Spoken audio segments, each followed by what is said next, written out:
Greetings and welcome to the Blink Charging Company fourth quarter and full year 2025 earnings conference call. At this time, all participants are on a listen-only mode, and a question and answer session will follow the formal presentation. If anyone should require operator assistance during the conference, please press star 0 on your telephone keypad. And please note, this conference is being recorded. I will now turn the conference over to your host, Mr. Vitaly Stelea, VP of Treasury and Finance for Blink Charging. Sir, the floor is yours. Thank you, Ali, and welcome to Blink's fourth quarter and full year 2025 earnings call. With us today we have Mike Battaglia, President and Chief Executive Officer, and Michael Berkovich, Chief Financial Officer. Today's discussions will include non-GAAP references. These are reconciled to the most comparable U.S. GAAP measures in the appendix of our earnings deck. You may find the deck, along with the rest of our earnings materials and other important content, on Blink's Investor Relations website. Today's discussions may also include forward-looking statements about our expectations. Actual results may differ from those stated, and the most significant factors that could cause actual results to be different are included on page 2 of the fourth quarter 2025 earnings deck. Unless otherwise noted, all comparisons are year over year. For additional events, please follow our media releases in the events section of Blink's Investor Relations website. And now, I'll turn the call over to Mike Battaglia, President and CEO of Blink Charging. Mike, please go ahead. All right, great. Thanks, Vitaly. And good afternoon, everyone, and thanks for joining us today. I'm proud to report that the fourth quarter of 2025 marks a pivotal moment for Blink Charging. The most significant transformation in this company's history, our Blink Forward initiative, substantially met its 2025 objectives. This quarter represents the transition from rebuilding the foundation to preparing the business for its next phase of growth. We started the year with close to 6.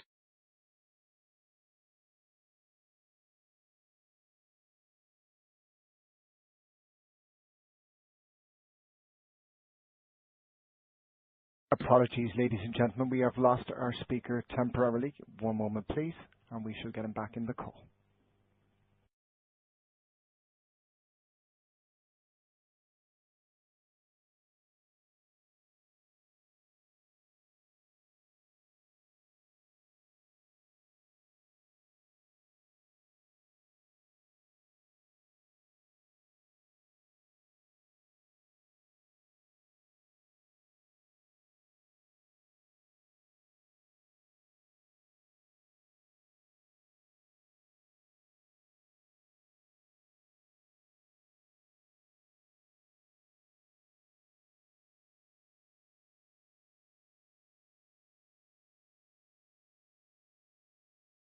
Sorry about that, everyone. I think I'm back. This quarter represents the transition from rebuilding the foundation to preparing the business for its next phase of growth. We started the year with close to 600 people globally, and today we operate with fewer than 300 highly focused and skilled team members. We have fundamentally reshaped how this company operates, became leaner, disciplined, and focused on financial excellence, and the results are showing. Let me walk you through what Blink Forward has accomplished. When I took over the role of President and CEO a year ago, it was apparent to me that Blink should operate as a financially focused business, that we should fundamentally change our culture and advance with a different vision for Blink. That vision was centered on building a company that can stand on its own financially, operate with discipline, and scale profitably over time.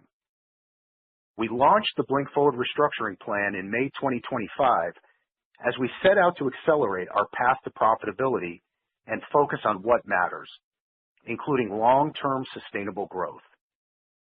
I'm pleased to say that we have accomplished nearly all of the objectives that we set out to achieve in several critical ways. Our shift to contract manufacturing is now fully complete and operational. We have exited in-house production and are leveraging third-party manufacturing partners in both the United States and India. This gives us greater flexibility, optimizes working capital, lowers overhead, and improves supply chain resilience. all while retaining full ownership of our proprietary intellectual property with hardware, firmware, and software. Importantly, our inventory position has been dramatically improved, and we maintain a lean balance sheet that allows us to be agile and nimble to evolving market needs. We reassessed and subsequently wrote off approximately $6 million of legacy inventory at year-end as part of this realignment, and our go-forward inventory levels will reflect right-sized and asset-light positions, targeting around $15 million on the balance sheet. Moving to slide 4, we took bold actions throughout 2025. First, our operating expense reductions have been significant. On an adjusted basis, fourth quarter operating expenses were approximately $17.1 million, a decrease of approximately 32% from the beginning of a 2025 adjusted level of $25.2 million. If we annualize our total Q4 adjusted operating expenses and compare against full year 2024 adjusted operating expenses, you would see a reduction of $39 million year over year. That is a 36% reduction. And I'll emphasize that again. That's a 36% reduction. Importantly, these reductions were not about shrinking the company. They were about creating the operating leverage required to support sustainable growth and innovation going forward. Second, while some of our competitors are burdened by capital-intensive, asset-heavy practices, our move to a more agile contract manufacturing model and better working capital discipline will serve as a key pillar in our pursuit of profitability. This is foundational to our ability to deploy EV infrastructure at scale while maintaining financial flexibility and discipline. Third, and perhaps most importantly, we have accelerated the shift in our revenue mix towards higher quality, repeatable, and recurring service revenues. In Q4, our service revenues reached $14.7 million, up 62% year over year. Service revenues represented 54% of our total revenue, up from 32% in Q4 of last year. And for full year 2025, service revenues grew 45% year over year to $49.3 million. And as we've said before, this is the future of Blink.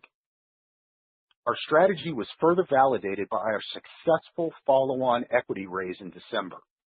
We achieved our target of $20 million with a clean, no-warrant raise, with the majority of proceeds directed toward expanding our DC fast charging network, which we expect will provide repeatable, high-quality revenue streams.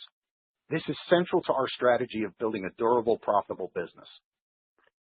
Our Blink Forward strategy has been built on 6 pillars: customer-driven market leadership, sustainable profitability, expanding charging solutions, capturing market share, developing recurring revenue, and securing cost-efficient capital.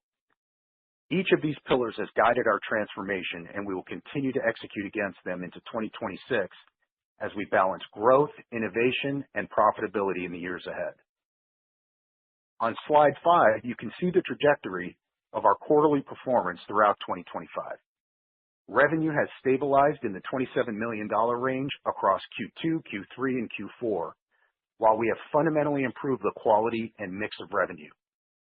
The story here is clear. We have right-sized the business, shifted our focus toward repeatable and recurring revenue streams, higher margin product sales, and dramatically reduced our cost structure. With the business now right-sized and stabilized, our focus is shifting from restructuring to scaling what works. Now, let's turn to fourth quarter highlights on slide 7. Total revenue in Q4 was $27 million compared to $28 million in Q4 of 2024. While top-line revenue was relatively flat, this was a deliberate outcome of our strategic pivot to a lean, asset-light Blink that is more agile and adaptive to changing market realities. We are being selective about product sales, focusing on high-margin, accretive opportunities while investing in growing our repeatable and recurring service revenue base. This disciplined approach positions us to pursue growth opportunities that are accretive and aligned with long-term value creation. GAAP gross margin in Q4 was 15.8%, This was primarily impacted by $5.9 million in non-cash inventory adjustments related to our transition to contract manufacturing and our general direction of becoming an asset-light company with a robust and lean balance sheet. Excluding these one-time items, our adjusted gross margin was 37.8%, much improved from our Q3 2025 adjusted gross margin of 34.5%. We are highly competitive within our industry and expect gross margins to improve as we move through 2026, with a target of approximately 35% on a full year basis. The quality of our revenue tells the real story. Charging service revenue grew 49% year over year to $9.3 million, driven by our expanding Blink-owned charging network and strong performance from our European markets during Q4.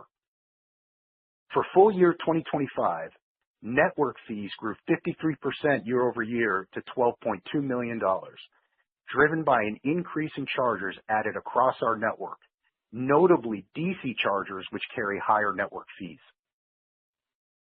On slide 8, I want to reiterate that our Blink-owned charger portfolio continues to be a powerful growth engine. Charging revenue from Blink-owned sites grew substantially year over year, and our DC fast charging revenue from Blink-owned locations in the United States grew over 200% in 2025. As a result of our successful capital raise in December, we have approximately 30 DC fast charging sites representing about 150 ports in various stages of review and construction. And as these come online, they will represent a significant source of future repeatable and recurring revenue. I'd also like to highlight some of our recent DC fast charging installations, including our portfolio of DC chargers with Royal Farms. Revenue in 2025 was up over 300% to nearly $950,000. In 2024, those locations delivered $225,000 in revenue on nearly the same number of chargers. Most of this growth was driven by higher utilization as drivers increasingly recognize Blink as a growing provider of DC fast charging services.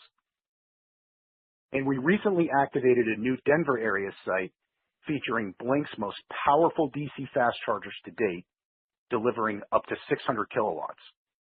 Early utilization is trending upward, reflecting strong demand for ultra-fast charging. This deployment demonstrates the type of high-power, fast-charging sites that support predictable dwell times and represent compelling long-term growth and value creation opportunities. Turning to slide 10, our expense discipline continued to improve in Q4. Excluding non-cash charges for goodwill and intangibles impairment for our mobility segment and expenses eliminated on a go-forward basis, operating expenses came in at approximately $17.1 million. That is down from $25.2 million in Q1 2025. We have reduced our adjusted operating expense run rate by over 30% over the course of the year, reducing annualized expenses by over $32 million from the run rate at the beginning of 2025. Cash management also remains strong. Our cash burn for the quarter was approximately $2 million, comparable to Q3's $2.2 million, and a fraction of the levels we experienced in the first half of 2025. This continued discipline in working capital and cost management is building a foundation for sustainable operations. And remember, Blink has no debt on the balance sheet. This level of financial discipline gives us flexibility and a strong foundation. So with that, I'll turn it over to Michael Berkovich, our Chief Financial Officer, to review the financials in more detail, and I will circle back at the end of the call with our outlook. Michael?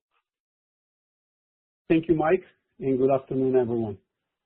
2025 was a monumental year in the history of Blink Charging, and I'm so proud to be a part of it.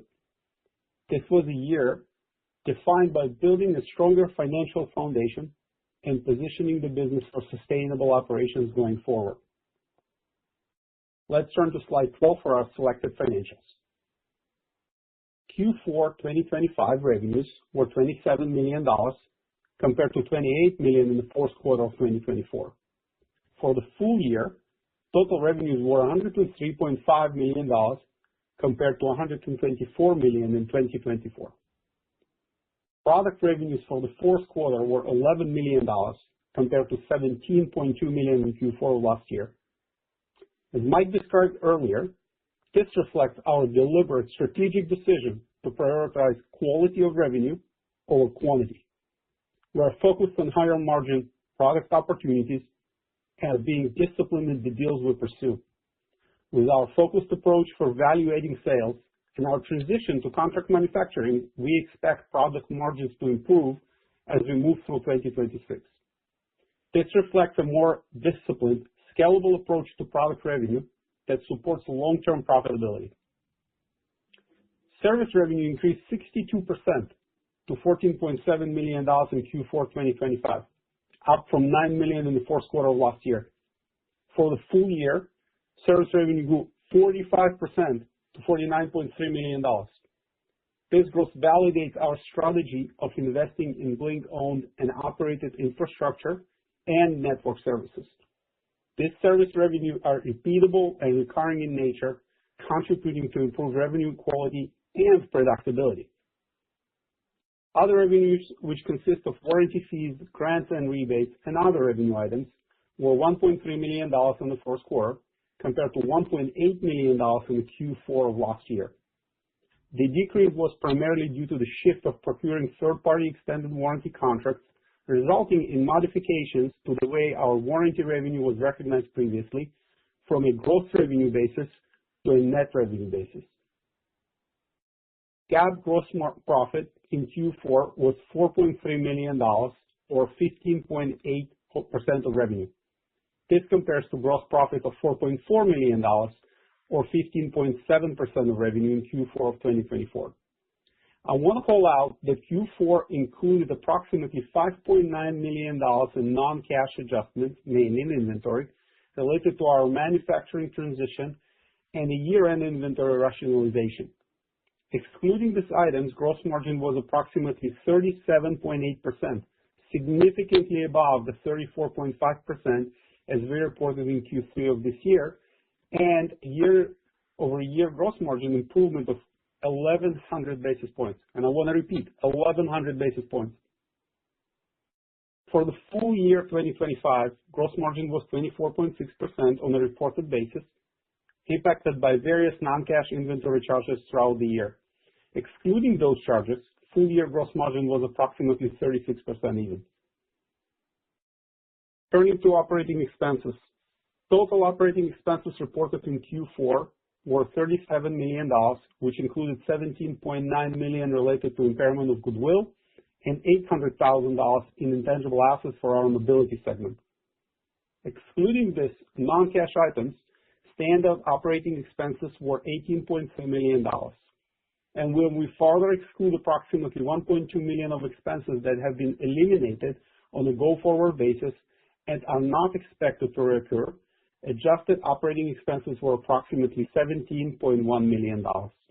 This compares to adjusted operating expenses of $25.2 million in Q1 of 2025, representing a 32% reduction over the course of the year. These reductions reflect structural changes to our cost base rather than temporary measures. Compensation expenses decreased to $10.5 million from $11.7 million in Q3, sequential improvement of 10% and reflecting the full benefit of our headcount reductions.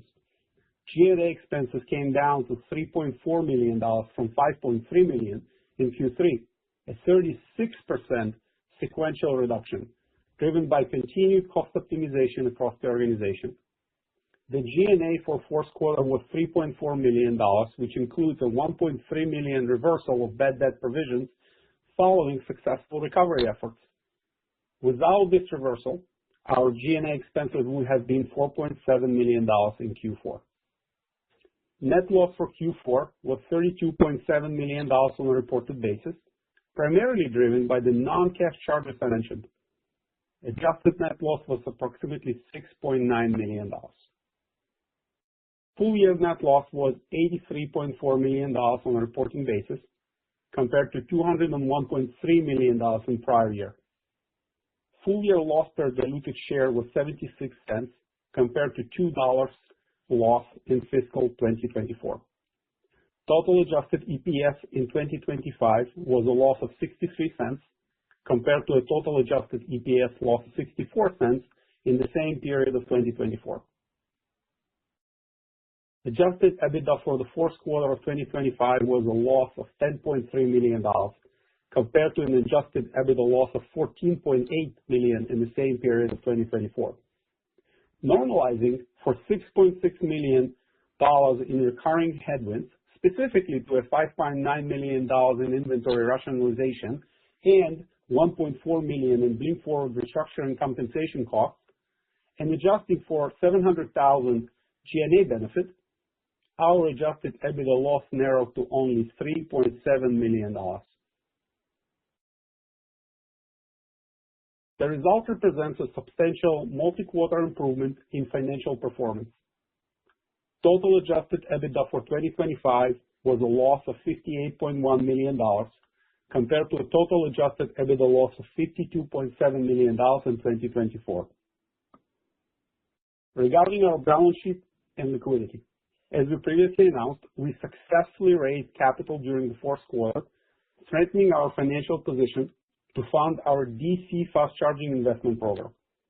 Cash burn for the quarter was $2 million, comparable to Q3's $2.2 million.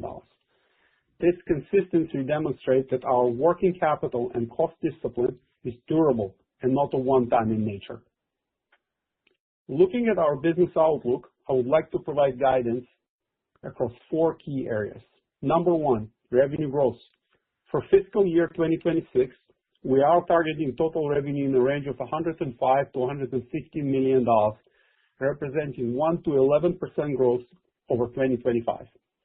This is driven by continued expansion in repeatable and recurring service revenues, selective margin-accretive strategic product sales, and the contribution from our growing DC fast charging footprint, as Mike covered earlier on this call.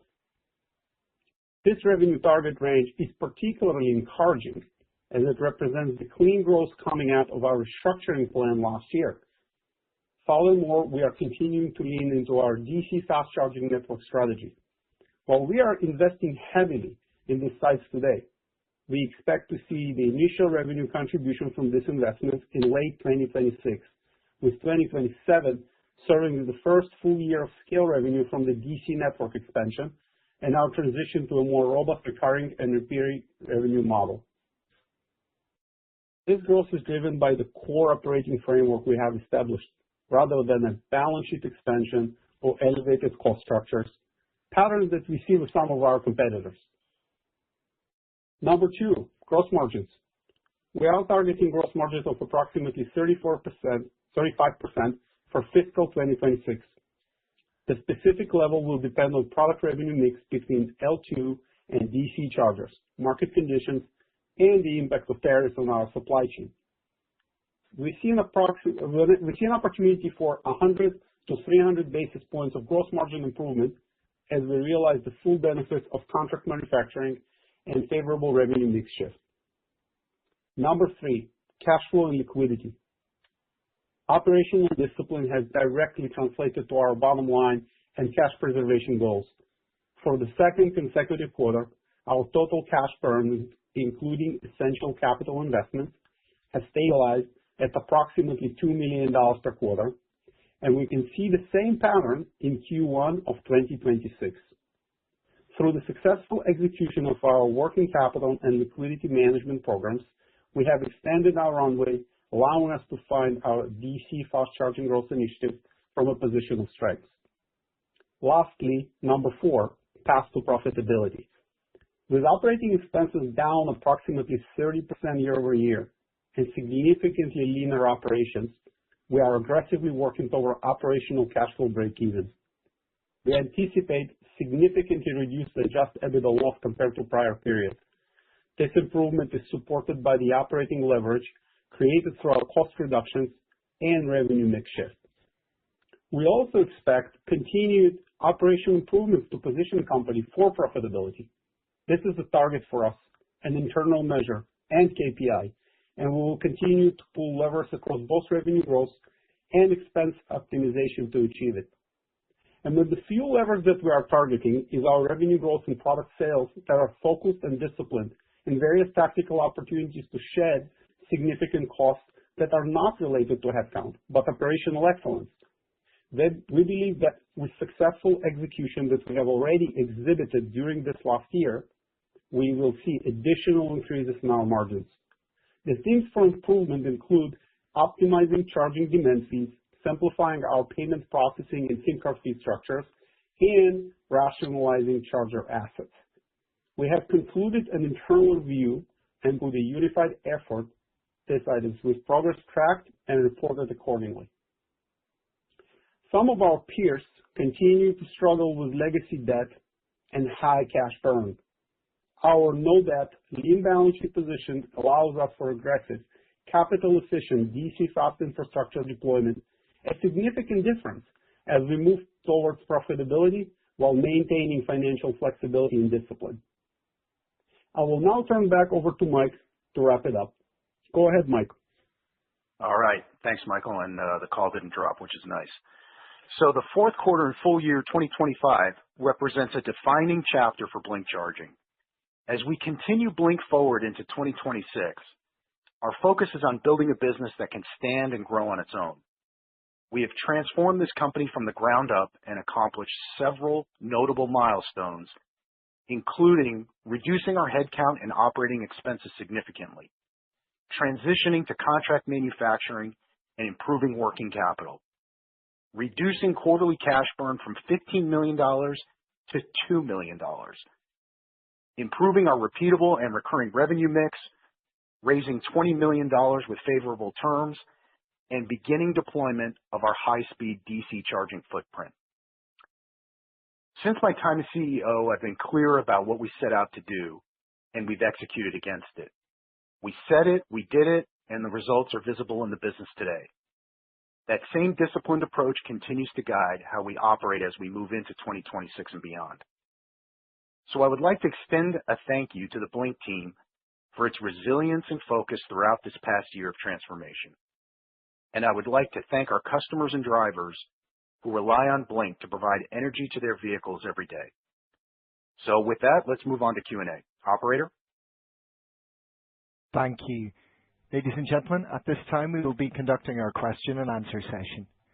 If you would like to ask a question, please press star 1 on your telephone keypad. A confirmation tone will indicate your line is in the question queue, and you may press star 2 if you wish to remove your question from the queue. For participants using speaker equipment, it may be necessary to pick up your handset before pressing the star keys. One moment please while we poll for questions. Thank you. Our first question is coming from Craig Irwin with Roth Capital Partners. Your line is live. Good evening, gentlemen. Congratulations on strong execution in this environment. So Michael, I wanted to start by asking about the impact of your restructuring, right? The way you've repositioned the business for better profitability in 26. The big item, I guess, is the repositioning of your manufacturing and the change in strategy around the way you're managing working capital. That's generated a lot of improvement for you, like a very significant reduction in cash needs. But the overall benefit is still cutting in, at least as far as I understand. Can you help us unpack how this continues to benefit you over the course of this year? You got your burn down to, was it $2 million a quarter, which is incredible. I mean, yeah, better than last quarter. I mean, again, but how does this continue to benefit the organization over the course of this year? You know, does this bring down OpEx further? Does it improve overall cash needs? And you know, can you talk about the facility footprint? Are there likely changes now that you've made the key changes at the company? You know, hey, Craig, I'll start, and then I'm sure Michael's gonna jump in on this. So, you know, one of the things that we introduced into Blink this year is, and we talk about it all the time, is a notion of radical simplicity. So we use that against everything we're doing at the company. So how can we reduce complexity throughout every facet of this organization in order to enable focused execution on the core parts of the business? So let me unpack that a little bit. So when you look at this major shift that you referenced from in-house production to contract manufacturing, what's the benefit? Well, first of all, and I'm going to start with the bottom line and then work back. The bottom line, our cost per unit did not change. So think about that. We were building units ourselves. We outsourced them to contract manufacturers, and the cost per unit stayed the same. So what's the implication of that? The implication of that is that we don't have to manage the entire supply chain. We don't have to stock parts. We don't have to forecast individual components. We have significantly reduced inventory risk on our balance sheet. And so then it brings us to a point where we can simply plan for demand. So we can forecast out 1 SKU, 2 SKUs, 5 SKUs, rather than 500 SKUs associated with components and manufacturing. It also allows us to carry less inventory, so to be far more efficient from a working capital standpoint and to think of the business more in a just-in-time inventory type environment. So we've never built DC fast chargers. If you think about it, we've always sourced them. And now we're just simply extending that and doing that the same on the L2 side. So Michael, I think you probably have some perspective on this as well. Yeah, absolutely. Craig, this is a great question, and really one of the most maybe important shifts in the business over the past few quarters. The improvement is really driven by a combination of factors that Mike was mentioning. First, we've become significantly more disciplined in everything we do. Cash burn on collections, right? We're collecting faster and more consistently than at any point historically, which will have a meaningful impact on our working capital. 2 quarters in a row, as you said, and I already provided a hint into Q1 2026. Second, we structurally reduced operating expenses through the actions we have taken under the Blink Forward initiative. The one-time benefit, this is not a one-time benefit, this is a reset, complete reset of the cost base. And as Mike talked about reducing inventory levels, that this is all part of our transition to contract manufacturing and really becoming more disciplined and focused. And it freed up cash and reduced balance sheet intensity, which is, again, if you're comparing companies, our balance sheet is very light. And it will allow us to be nimble, allow us to be agile. So when we put all this together, you're seeing a much more efficient operating model, and we expect to continue managing cash burn and our business at this reduced level going forward. Excellent. Well, that's big progress, and it actually segues nicely into my next question. So, the investment community is very realistic about the EV and charging demand environment right now. So, I don't think anyone's going to not understand your revenue guidance for this year. The one area though that I think is a nice surprise is the gross margin line. So this doesn't benefit directly from the working capital and manufacturing strategy changes that you've implemented, if the cost per unit's unchanged. So clearly mix and the internal initiatives, it's your control, right? This is your initiative that's driving this gross margin execution better, or execution outlook better than what we've been seeing and what we've been expecting. Can you maybe just, talk a little bit more about, the opportunity on the margin side, how this has come together for you, how long you've been working on this, and, your confidence in this trajectory, because it clearly is something that's been under your control. You've made changes and it's delivering. Yeah, it's actually a great question, and I'll start and I'll let Michael. I think we're excited to answer this question. Yeah. So first of all, when you look at the progress we made during 2025, we restructured the business with really big levers. We reduced headcount nearly 50%. We looked at software subscriptions and all of the normal places that you would go in order to try to cut costs. We rationalized facilities. So, we exited some of our facilities in order to save costs. I mean, we did many, many things, but they were big and visible. Now what we're doing going into 2026 is exactly the question you asked. What we're saying, the way we look at the business is we said, okay, those things were visible. What are the underlying costs that are below the surface, that are not immediately visible, that affect our margins? And so Michael mentioned them a bit in his comments. They're things like warranty costs, shipping costs, SIM card fees. So a SIM card, like a cell phone SIM card, they also go into chargers. So how much are we paying for those? Payment service transaction fees, so that we are incurring on our network. Energy management in terms of things like demand fees and how can we better procure energy so that we don't get hit by demand fees on DC fast chargers. So there's multiple things that we're looking at that will directly affect margins. And Mike, that's exactly right. Yeah, that's exactly right. And, the improvements are very different from what we did in 2025. And I'm not going to, again, call out the levers themselves that we talked about, but in a nutshell, 25, we focused on larger structural levers, as you said, reduced exposure to low margin activities, restructured operations, reset the cost base. 26, as you said, below the service improvements, it's all about operational optimization. And that's what's exciting about it, because we're coming out of the restructuring so strong. And individually, those are smaller levers, but collectively, they can drive meaningful margin expansion. And we believe that this will help us as we continue moving forward with our multi-year strategy.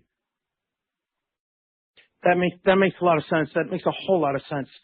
So then, multi-year strategy, right, again, dovetails perfectly into my last question, if I may.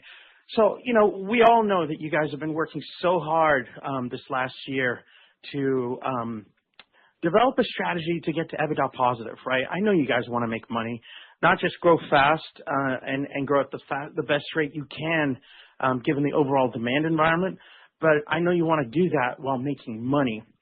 Are there any major items you can call out for us, as external observers of the company, that might facilitate that? Clearly revenue is one that's environment driven, but are there other things like changes in the portfolio or gaps that you'd like to close that can get you there? And is there something we can maybe consider as a timeline or a loose goal, given that I guess the board has to approve disclosure of targets, but if we just talk aspirations, that might be a loophole. You know what I'm saying? Yeah. Hey, Craig, again, I'll start. So first of all, we are hell-bent at this company on getting to profitability, and we're not going to wait for the market to take us there. And I want to say it again. We are not going to wait for the market to take us there.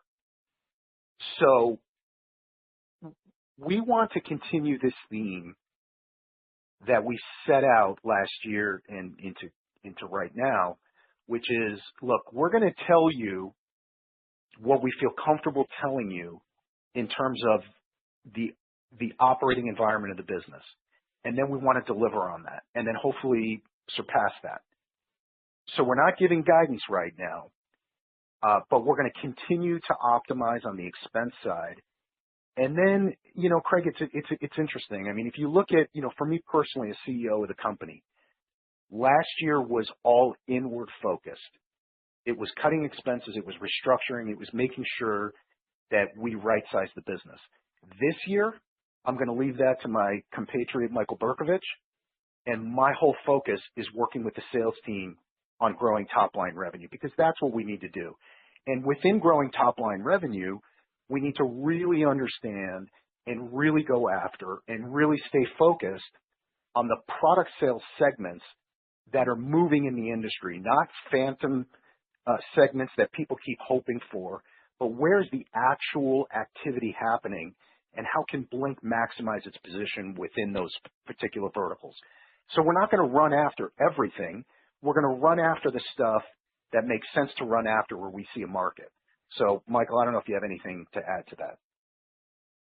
Yeah, Mike, thank you for that. And for me, it's all about two things that you mentioned: operational excellence. Last year, we hit a lot of balls and a lot of things worked out for us. This year, it's going to be operational excellence, going and turning every stone that we already turned and turning it again. Sales, smart sales with higher gross margin, and complete the shift of the repeatable and recurring revenue that we already talked about. We have inspiration through our DC fast charging network to produce more higher margin, repeatable sales that will help us to get to profitability. We do provide guidance that this year we anticipate a significantly lower loss on our adjusted EBITDA. And we're seeing that even from Q4, the number that we got to under $4 million, and we continue driving it down. From here, we need to continue to invest in the business, continue doing what we did, and we'll get there. This is something that I know we all as a team working on, Craig, and there's a lot of opportunities, as I said, for 100 to 300 basis points on the gross margin, and then also on operating expenses. We'll continue doing that, but we're very, very focused on what matters, and the business and profitability are incredibly important to us. Thank you. Our next question is coming from Ryan Pfingst with B. Riley. Your line is live. Hey guys, thanks for taking my questions. I guess just on the first one, the revenue range for 2026, could you talk about the cadence a little bit for the year, and then maybe what are some of the drivers that could get you towards the higher end of the range, versus the lower? Yeah. So cadence-wise, if you look at our business historically, 2024 was I think a little bit of an anomaly. But if you look back, at least since I joined in 2020, the revenue pattern kind of stays the same, which is the first quarter typically experiences some seasonality, and then it starts to march up from Q4 or from Q1 throughout the year. So I think we're going to see some of the same. If you look at how we get to the higher end of our range, some of it is going to be market activity in terms of EV sales. So if you look at the predictions of EV sales or the forecasts of EV sales, it's following exactly what we expected, which is after expiration of the EV tax credit, EV sales fell dramatically. Now they're starting to inch back up again. The question is, what does the second half of the year look like? And ultimately, where's the market share? I think it's going to be somewhere in the 7 to 8% range. And I'm not alone in that. So by definition, it means that the second half is going to be quite a bit stronger than the first half. And you're going to see automakers releasing new products during that time. So that's one. Another one is us successfully installing the 30 DC fast charging projects that we have in the pipeline. So we have a nice cadence of new sites coming online. We highlighted some of that in our comments, and we actually front-loaded a lot of projects, even prior to our capital raise. We green-lighted several projects such that we have them coming online in actually a pretty good flow this month, meaning April, and then May into June and throughout the year. So that's another one. And then a final one is simply, market consolidation favoring Blink. And I've said this before, but right now I see, we have many opportunities that come across our desk every single week right now for M&A. And, we're not touching those right now. And a lot of those companies are not going to make it. And we think we're going to benefit from the consolidation that we've been talking about quarter after quarter, and that no question is happening at the moment. Appreciate that. And you kind of just answered my follow-up here, but the next question was gonna be about the competitive landscape as the EV market evolves here in the U.S. and what kind of opportunities that could present to you know, either in the form of M&A or market share gains. Yeah, I'll start. Michael may jump in on this too, but I've said in the past, I mean, I like M&A. I like it as, but it's got to be, one of the things that we are not going to do at Blink is, after all the work we've done, is take our eye off the ball and do something that will jeopardize the operational leverage we've created. So again, we've seen a lot of stuff come across our respective desks, but most of it is asset sales.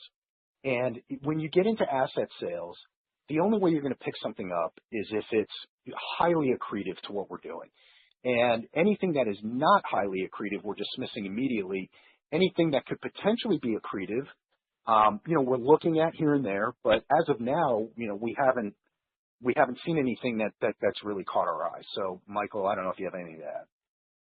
Yeah, Mike, one thing to add to what you said, what we created is an asset-light, less capital-intense balance sheet that will help us with the execution of our plan. As we see some of the competitors out there, they still live in the past, they still burdening debt, continue burning an amazing amount of money. And in this environment, this is going to be very detrimental to their survival and detrimental to their business. And that's one of the things that we took care of this year by going through the Blink Forward initiative and rolling out a completely different strategy. So we open for small M&A opportunities, but we also operationally focused on our plan and aim to deliver exactly what we plan. I appreciate it, guys. Thank you. Thank you. As a reminder, ladies and gentlemen, if you have any questions, please press star one on your telephone keypad. Thank you. Our final question today will be coming from Sameer Joshi with H.C. Wainwright. Your line is live. Hey, good afternoon, Michael. Congrats on the progress. This is good tightening of the belts. I know it could be hard, but congratulations on the execution on that front. Thank you, Sameer. So on the you have touched on many of those things that I wanted to talk about. But if you are looking at 2026 and beyond, what are the areas of growth? Is it more of own and operate? Is it increasing the service revenues from installed base? Or as you just talked about, some M&A probably that is on the back burner, but could that be come into play in 2027 and beyond? Yeah, great question. So, one of the things we mentioned, and it was subtle in our comments, is rationalization of our network. And what does that mean? It means, the days of the EV infrastructure business planting flags and, build a charger and they will come are over. And what we are intently focused on is the production of our portfolio, the profitability of our portfolio, the unit economics. So we are looking at assets that are unproductive. Quite frankly, I at this stage in the game, I don't care about how many chargers necessarily are connected to the network from a Blink-owned standpoint. I want to know and I want to retain only the very best ones. So it's absolutely going to come from optimizing the sites that are proving themselves to be productive and profitable. It is about utilizing deep analytics that we have at our disposal now in order to accurately site DC fast charging sites. And then it is obviously opportunistically to take advantage of all of the product sales opportunities that present themselves through our distribution channels. Understood. Maybe a follow-up on the previous one. You did speak about the 30 sites with the 150 ports. Michael mentioned heavy investment in the installed base. What could make this 30-site number grow to, say, 40 or 50? And what are the sort of scouting activities that you're doing to find such locations that could yield you high service revenues? Mm-hmm. Yeah, Michael, you want to take the first part of that from the financial angle, and then I can answer the second? Yeah, absolutely. So part of our raise, Samir, if you remember, we talked about that the majority of the investment, the majority of the cash that we raised was supposed to go to building a very strong, profitable DC fast charging network. And we already had the backlog that I know Mike will talk about. So from a perspective of execution, we really needed the capital. And as Mike already earlier said today, we front-loaded that. We already started activities of procuring, for constructing, because we were confident in our capital raise efforts. Mike, back to you, because I know you want to talk about the backlog and the delivery. Yeah. So a couple things. One is, we have somewhere in the neighborhood, Samir, of a $100 million backlog of projects that we could install if we had the capital. Mm-hmm. So then, the next question is, well, what are you going to do to get the capital? As we mentioned time and again, the company has no debt. It gives us flexibility. But what we want to make sure of is that any debt that we incur is not debt for the sake of, but it can be serviced by the cash flows of the projects that we put in the ground. So that we need to prove that out to financial partners in order to get a quantum that is not just what you mentioned, Samir. Actually, our ambitions are quite beyond that. So, we have to prove out the unit economics. How do we prove out the unit economics? We put chargers in the right sites. How do we select the right sites? We look at metro areas, and what we're interested in is density. We want to participate in dense metro areas, both urban and suburban, that have high EV sales penetration, that have, with existing charger footprints that are in that market, are demonstrating high utilization and that have gaps in the geography. And then we're going after those gaps. So I'm not going to name specific markets because I don't want to disclose that, but we have multiple metros throughout the U.S. that we're targeting, and we're going to go after putting sites there. Understood. Perfectly and good answer. Just one last one, and it is cash flow management or working capital management. The inventory you're targeting at around $15 million, and I'm expecting that is for sales, right? That is for product sales. It's for sales. Got it. Understood. Thanks. Thanks. For good luck for 2026. Thank you so much. Thank you. Ladies and gentlemen, we have reached the end of our question and answer session, so I would like to turn the call back over to Mr. Vitaly Stelea for any closing remarks. Well, thank you all for joining on the phone or online. If there are any additional questions, feel free to drop us a note at ir@blinkcharging.com, and we look forward to interacting with you in the future. This is the end of the call. Thank you, ladies and gentlemen. This does conclude today's conference, and you may disconnect your lines at this time. And we thank you for your participation.